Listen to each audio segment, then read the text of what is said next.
ഈ ഒരു യാത്ര എങ്ങോട്ടാണെന്നല്ലേ?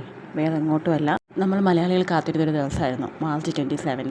അതെ, ലാലേട്ടൻ പൃഥ്വിരാജ് കോംബോ ലൂസിഫർ 2 അല്ലേ, എമ്പുരാൻ റിലീസ് ചെയ്ത ദിവസമായിരുന്നു.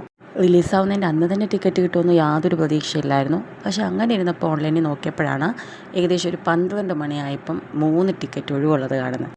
പിന്നെ ഒന്നും നോക്കിയില്ല, നമ്മുടെ തലയോലപ്പറമ്പ് മൈ സിനിമാസിൽ ടിക്കറ്റ് ബുക്ക് ചെയ്തു.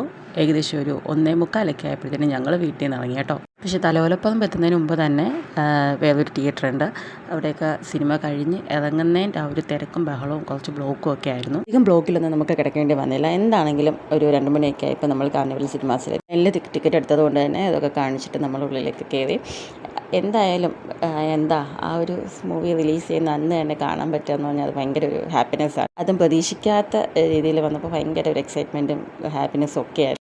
ശ്രീ ഗോകുലം മൂവീസിൻ്റെ ബാനറിൽ മുരളി ഗോപി സ്ക്രിപ്റ്റ് എഴുതി പൃഥ്വിരാജ് ഡയറക്റ്റ് ചെയ്ത മൂവിയാണ് എമ്പുരാൻ. നമുക്ക് എല്ലാവർക്കും അറിയാം.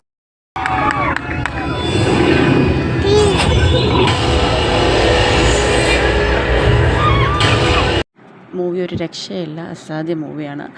ആദ്യത്തെ ഒരു 15 മിനിറ്റ് ഒന്ന് നമ്മളിത്തിരി വിഷമത്തിലാക്കിയെങ്കിലും പിന്നെ ഉള്ളത് പൊളിയായിരുന്നു, സൂപ്പറായിരുന്നു.